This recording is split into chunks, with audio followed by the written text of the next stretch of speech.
Breaking news Sathya Sai జిల్లాలో జగన్ పర్యటనలో helicopter వివాదంపై విచారణ ముగిసింది. సుమారు 4 గంటల పాటు ఎంక్వైరీ చేశారు పోలీసులు. రామగిరి పర్యటన సమయంలో జగన్ లేకుండా హెలికాప్టర్ వెళ్లిపోవడంపై వివరణ కోరారు. అద్దం పగలడంపై కూడా ఆరా తీశారు. కలెక్టర్కు కానీ ఎస్పీకి కానీ సమాచారం ఇవ్వకపోవడంపై ప్రశ్నించినట్టుగా సమాచారం. విచారణ తర్వాత ఏవియేషన్ ప్రతినిధులు బెంగళూరు వెళ్లిపోయారు.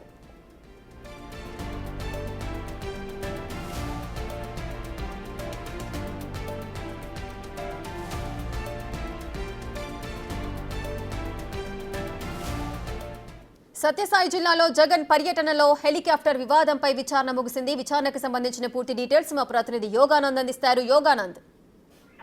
రేఖ రామగిరి పర్యటనలో హెలికాప్టర్ వివాదంపై ఏవియేషన్ కంపెనీ ప్రతినిధులతో పోలీసుల విచారణ పూర్తిగా ఈ రోజు ముగిసింది. సుమారు 4 గంటల సేపు పైన విచారణ కొనసాగించారు పోలీసులు. ముఖ్యంగా డిఎస్పీ ధర్మవరం డిఎస్పీ చైతన్య హేమంత్ కుమార్ అలాగే రామగిరి సిఐ శ్రీధర్ ఆధ్వర్యంలో విచారణ సాగింది. అయితే సుమారు 4 గంటల సేపు కొనసాగిన విచారణలో సుమారు 50 ప్రశ్నలు పైగా అడిగినట్టు మనకు తెలుస్తుంది సమాచారం అంతా. ముఖ్యంగా అందులో ఏదైతే చిప్పన్ ఏవియేషన్ కంపెనీ ద్వారా టికెట్ బుక్ చేసిన తెలుస్తుంది. అయితే ఆ ఎయిర్ క్రాఫ్ట్ ఏదైతే ఉందో గోదావరి సంబంధించిన ఎయిర్ క్రాఫ్ట్ కూడా తెలుస్తుంది పోలీసులు తెలుసుకున్నారు. అయితే కీలక విషయాల్లో మీడియా ముఖంగా వెల్లడించడం కూడా పోలీసులు నిరాకరించారు. ఎందుకంటే కీలక విషయాల్లో మీడియా ముఖంగా వెల్లడిస్తే అది ఖచ్చితంగా తప్పుదో పట్టే అవకాశం ఉంది. కాబట్టి కీలక విషయాల్లో మీడియా ముఖంగా వెల్లడించడం అంటూ కూడా చెప్తున్న పరిస్థితి ఉంది. అయితే ముఖ్యంగా ఇందులో ఏదైతే కంపెనీ హెలికాప్టర్ లో మినిమం ఎక్విప్మెంట్ లిస్ట్ అయితే ఉందో అది మెయింటైన్ చేశారా అంటూ కూడా పోలీసులు కీలకంగా ఆడారు తెలుస్తుంది.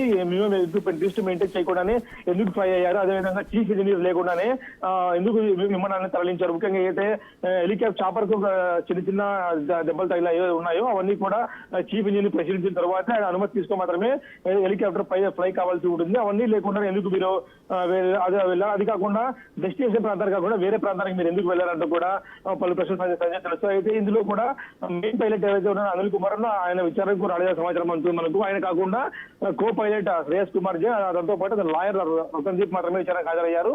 కో పైలట్ విచారణకు వచ్చారు కాబట్టి మెయిన్ పైలట్ ఏవైతే అనిల్ కుమార్ ఉందో ఆయన రేపు నోటీస్ ఇచ్చిన ఫ్రెష్ గా విచారణ పిలిచే అవకాశం కనిపిస్తుంది. ఎందుకంటే ఆయన మ్యాండేటరీ లీవ్ లో ఉన్నట్టు కూడా తెలుస్తుంది. అనిల్ కుమార్ మెయిన్ పైలట్ ఆయన వచ్చిన తర్వాత మిగిలిన విషయాలు కూడా వెల్లడించే అవకాశం కనిపిస్తుంది. రేఖ. యోగానంద్, అయితే ఎంతమంది ప్రతినిధులు ఈ విచారణకు హాజరయ్యారు? మరొకసారి వారిని విచారించే అవకాశాలున్నాయా?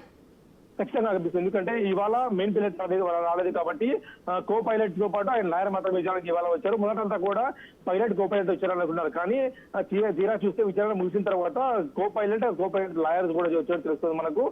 మెయిన్ పైలట్ మాత్రం అయితే ఉన్నాడు ఆయన రేపు నోటీస్ ఇచ్చి ఆయన తర్వాత విచారణకు పిలిచే అవకాశం ఉంది. రేపు నోటీస్ ఇచ్చి కనీసం వారం గ్యాప్ ఉండే అవకాశం ఉంది. ఈ వారం గ్యాప్ లో మిగిలిన విషయాలకు కూడా పోలీసులు దృష్టి పెట్టే అవకాశం ఉంది. ఎందుకంటే అయితే హెలిప్యాడ్ తీసుకున్న భద్రతా చర్యలు 2 టైప్స్ బారికేడ్ వ్యవస్థ ఇవన్నీ కూడా పరిగణలో తీసుకొని ఆ చాపర్ కి ఏ విధంగా కూడా విండ్షీల్డ్ ప్యాక్ ఇచ్చింది అవన్నీ కూడా పూర్తిగా క్షుణ్ణంగా పరిశీలించే అవకాశం కనిపిస్తుంది.